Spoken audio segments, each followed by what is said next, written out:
ओम श्री साईं राम। भगवान बाबा के चरण कमलों में कोटि कोटि प्रणाम और आप सबको सप्रेम साईं राम। आज की हमारी वार्ता का विषय है प्रशांति निलयम में सेवा हेतु महिला विभाग को तैयार करना। अगर हम अपनी मीटिंग के एजेंडा पर आएँ तो हमारी मीटिंग का एजेंडा 6 भागों में बटा हुआ है।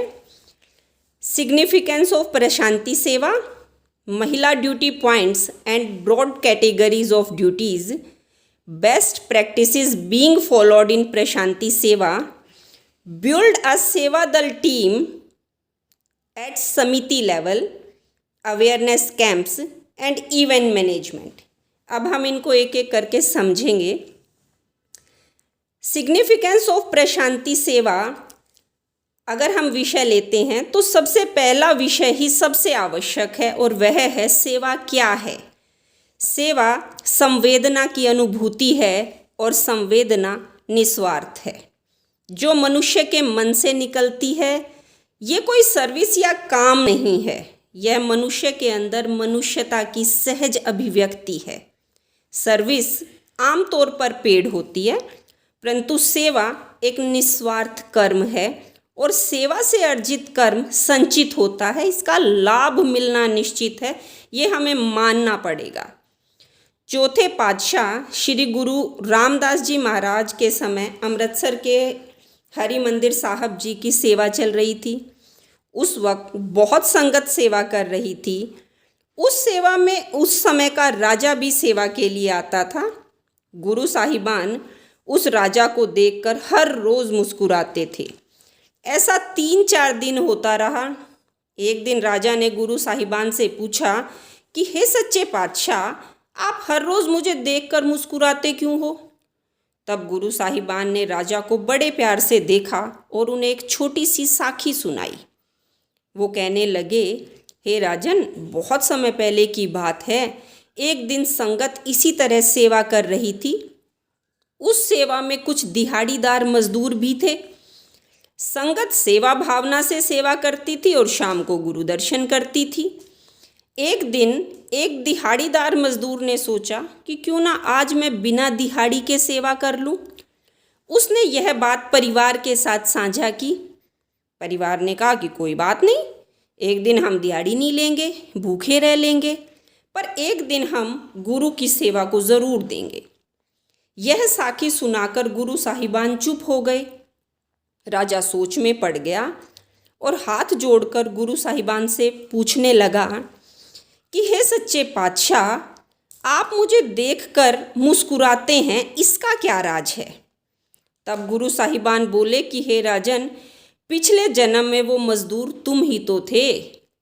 इस कहानी को बताने का अभिप्राय यह था कि सेवा का फल मिलना निश्चित है, वो कभी भी व्यर्थ नहीं जाती, चाहे ज़्यादा की जाए चाहे कम की जाए। अब बात आती है कि सेवा के लिए प्रशांति निलयम ही क्यों? पहला तो यह कि इस क्षेत्र में अवतार का अवतरण हुआ है, तो हमारे लिए यह क्षेत्र पुण्यदायी है। दूसरा, यह अपने नाम की तरह शांति से भरा है। हम अशांति से शांति की तलाश में जाते हैं, इसलिए यहाँ जाने की आवश्यकता है। और तीसरा, और आज की भौतिकतावादी संस्कृति में यह स्थान भगवान की ऐसी कार्यशाला है जहाँ हम स्वयं में परिवर्तन कर सकते हैं। हम प्रशांति भगवान के आश्रम को चलाने या उसमें बदलाव लाने के लिए नहीं जाते, बल्कि हम इसलिए जाते हैं कि हम स्वयं को बदलकर और बेहतर बन सकें। भगवान चाहते हैं कि हम अपने भीतर के प्रेम को सेवा में लेकर आएं और सेवा से स्वयं में परिवर्तन लाएं और हमारी सेवा प्रेम से भरी हुई हो। अब हम नेक्स्ट स्लाइड पर आते हैं। ड्यूटी पॉइंट्स फॉर महिलाज इन प्रशांति निलयम सेवा। प्रशांति निलयम में महिला सेवा दल के द्वारा की जाने वाली जो सेवा है, उसको अगर हम ब्रॉड कैटेगरी के अंदर बांटें तो सबसे बड़ा सेक्टर हमारा साईं कुलवंत हॉल का आता है। साईं कुलवंत हॉल के अंदर इनर मंदिर, sanitation, shed number 28, Ganesh gate, Gayatri temple, Varalakshmi temple, ये सारा कुलवंत हॉल का हिस्सा हैं। कुलवंत हॉल की जो ड्यूटी का समय है, वैसे तो ग्रुप लीडर्स के द्वारा जो भी कुलवंत हॉल में सेवा करता है बता दिया जाता है, लेकिन यहाँ पर ड्यूटी आवर्स सुबह 2:30 बजे शुरू होते हैं, सफाई के लिए जाते हैं, फिर 7 बजे से लगभग 10:30 बजे तक भजन और दर्शन, दोपहर को 2:30 बजे दोबारा से सफाई के लिए, और 4 से शाम को 7 या 7:30 बजे तक, जब तक दर्शन चलते हैं और आरती होती है, शयन आरती होती है, तब तक सेवा का समय वहाँ पर है। इसके बाद नित्य अन्नम सेवा है। नित्य अन्नम सेवा के लिए बताना ज़रूरी है कि यहाँ पर भी सेवा दल जाता है। नित्यान्नम सेवा के लिए ये जानकारी सेवा दल को देनी बहुत ज़रूरी है कि यहाँ पर खाना कूपन के द्वारा मिलता है और वो कूपन सेवा दल के लिए नहीं होता, केवल विजिटर्स के लिए होता है। इसलिए सेवा दल अगर वो कूपन ना ले तो ज़्यादा बेहतर है। इसके बाद Sai canteen, south Indian canteen. South Indian canteen भी हमारा एक बहुत बड़ा सेक्टर है। नॉर्थ इंडियन वेस्टर्न कैंटीन, यहाँ पर भी महिला विभाग सेवा करता है। इनका समय अलग अलग है, ये समय ग्रुप लीडर्स के द्वारा बता दिया जाता है। सुपर स्पेशलिटी हॉस्पिटल, जहाँ सेवा दल को वहीं हॉस्पिटल में रहकर सेवा करनी होती है, यह जानकारी भी नए सेवा दल को होनी चाहिए। जनरल हॉस्पिटल, चैतन्य ज्योति म्यूज़ियम अपने सेक्टर के साथ साथ कुलवंत हॉल को भी सेवा देता है। इसके अलावा म्यूज़ियम, सिक्योरिटी, विभूति, प्रेस, वाटर प्लांट, सेवा दल building, conference hall, book stall, shopping complex और बेकरी, ये हमारे प्रशांति में सेवा करने के मुख्य क्षेत्र हैं। नेक्स्ट स्लाइड पर हम आते हैं। तो ब्रॉड कैटेगरीज ऑफ ड्यूटीज़ इन प्रशांति निलयम, अगर हम सेवा कार्य का वर्गीकरण करें तो सेवा के 6 व्यापक वर्ग बनते हैं। सबसे पहला है सफाई। हर सेक्टर में सफाई की आवश्यकता है और यह कार्य दिन में 2 बार हर स्थान पर होता है। हमें 2 बार मौका मिलता है कि हम अपने अंदर के बुरे विचारों को भी साफ करें, अपनी चिंताओं को भी दूर करें और सब बाबा को समर्पित करके उनसे प्रार्थना करें कि वो हमें निर्मल बनाएं। फिर जितनी भी कैंटीन्स हैं वहाँ पर चपाती मेकिंग का काम है। रोटी बनाते हैं तो उस रोटी को बनाने के कार्य के साथ साथ कोशिश करनी चाहिए, जैसे रोटी को बढ़ाते हैं वैसे अपने विचारों को भी बढ़ाएं। कोशिश करना है कि हम दूसरों को भी अपने साथ लेकर चलें, उन्हें भी अपने साथ अकोमोडेट कर सकें। भीड़ को नियंत्रण करना भी सेवा का क्षेत्र है, पर हमें सिखाता है कि ज़िंदगी में उतार चढ़ाव आते रहते हैं, हमें नियंत्रित जीवन जीना चाहिए। समय कभी एक सा नहीं रहता, आज खुशी है तो कल गम भी आएगा, पर वक्त कैसा भी हो बीत जाएगा।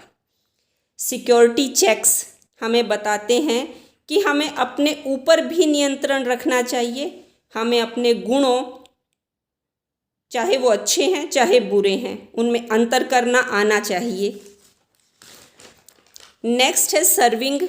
जो भी कार्य करें उसमें प्रेम की सहभागिता हो और प्रेम भी दिखावटी न होकर आंतरिक भावना से भरा हो। Help in item preparations, south Indian canteen हो गई या बेकरी होगी या नित्यान्नम सेवा हो गई, ईश्वरम्मा कैंटीन, यहाँ पर हम नई नई चीज़ें बनाना सीखते हैं। ये हमें कार्यकुशल बनाती हैं और हमारे अंदर कॉन्फिडेंस की भावना भी लेकर आती हैं। अब एक बात सीखने की है कि सेवा के लिए क्या पैसा, सुंदरता, पोजीशन, कौशल, नई तकनीक, पद का होना आवश्यक है? नहीं, मैं ऐसा नहीं मानती। अगर आप दूसरों की आवश्यकता को पहचान कर साधारण तरीके से प्यार के साथ उस आवश्यकता को पूरा कर सकते हैं तो आप सेवा के लिए तैयार हैं, आप एक बेहतर सेवा दल बन सकते हैं।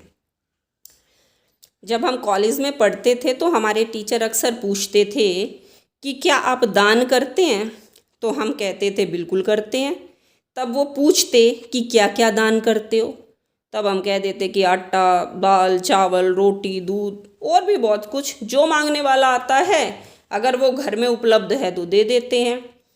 तब वो हमें समझाते कि ये सब दान नहीं है, ये सहायतार्थ की गई चीज़ें हैं। दान और सहायता करने में फ़र्क है। दान वह है कि जिस चीज़ की आपको भी आवश्यकता है और आपके पास भी उस चीज़ की कमी है, तब अपनी आवश्यकता को पीछे रखकर दूसरे के सहायतार्थ दी गई चीज़ दान है।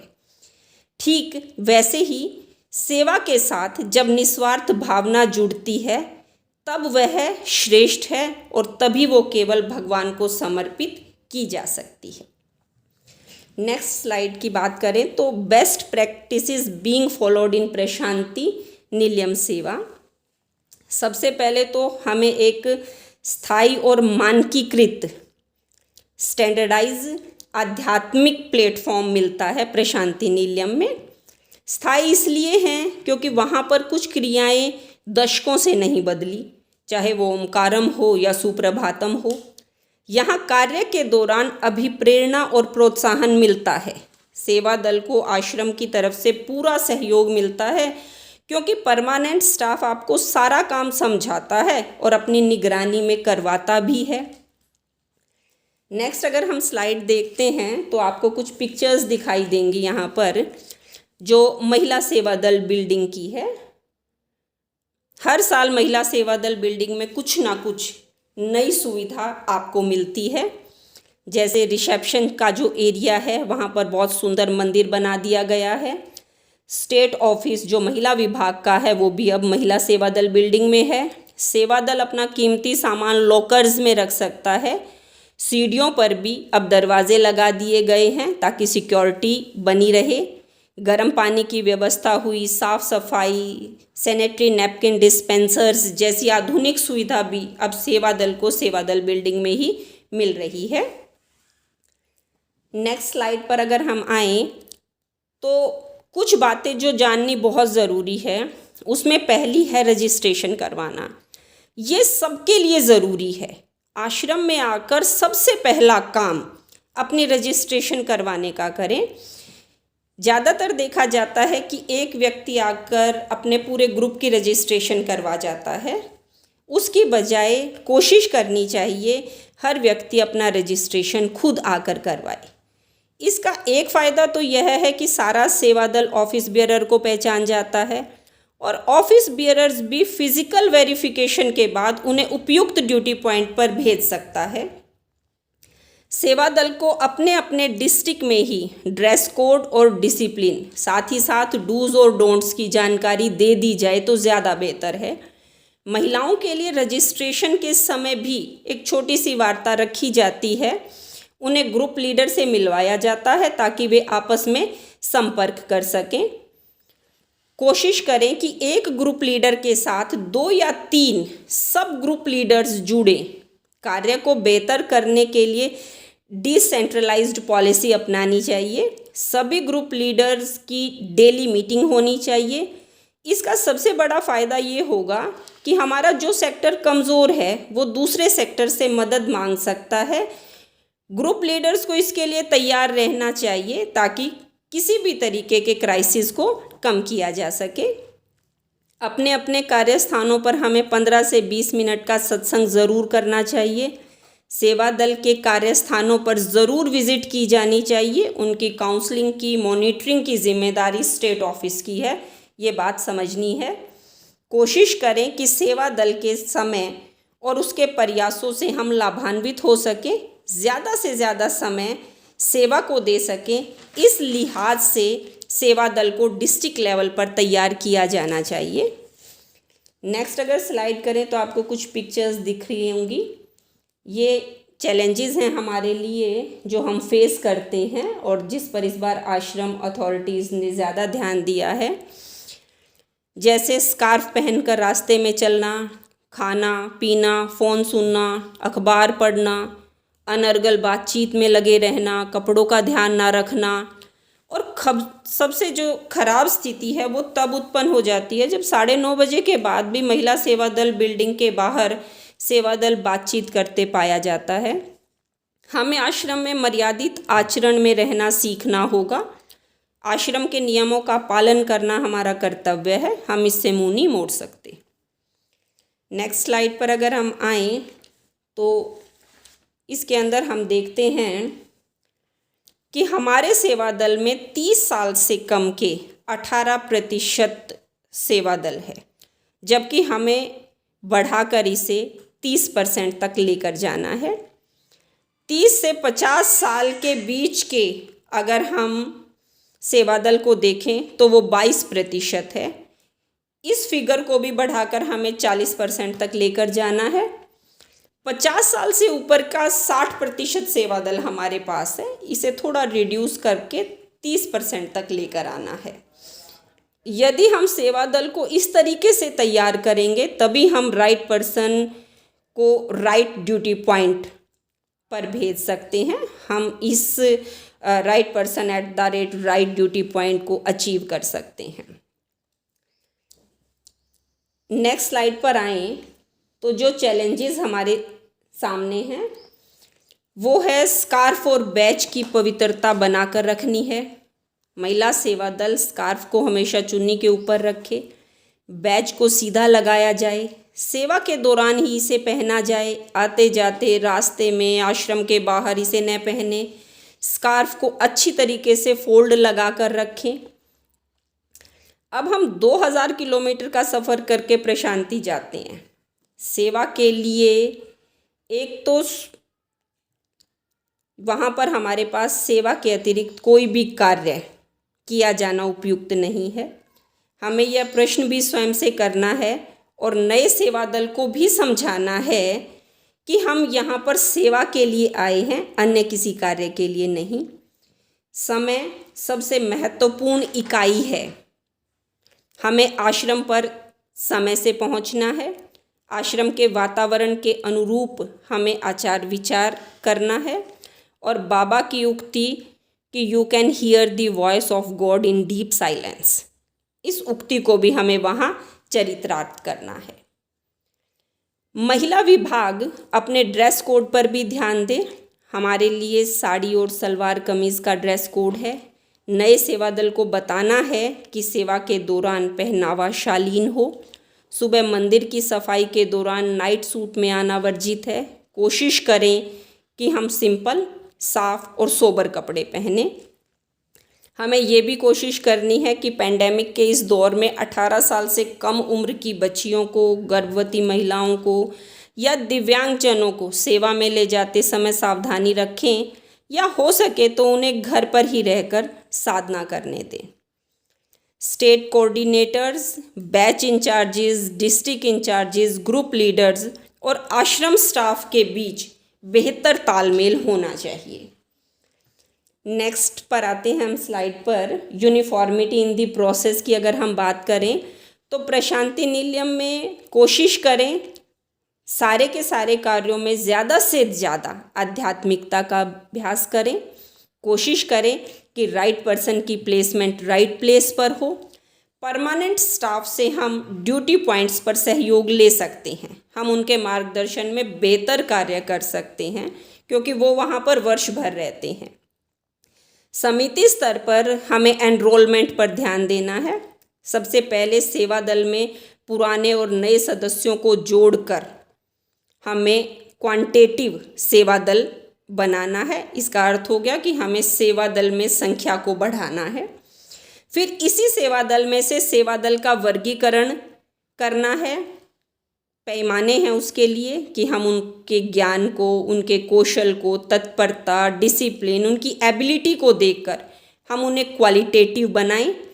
अंत में सेवा दल को सेवा में भेजने से पहले वर्ष भर में हुए प्रशांति के बदलावों को बताने हेतु सेवा दल कैंप लगाए जाने सुनिश्चित करने हैं।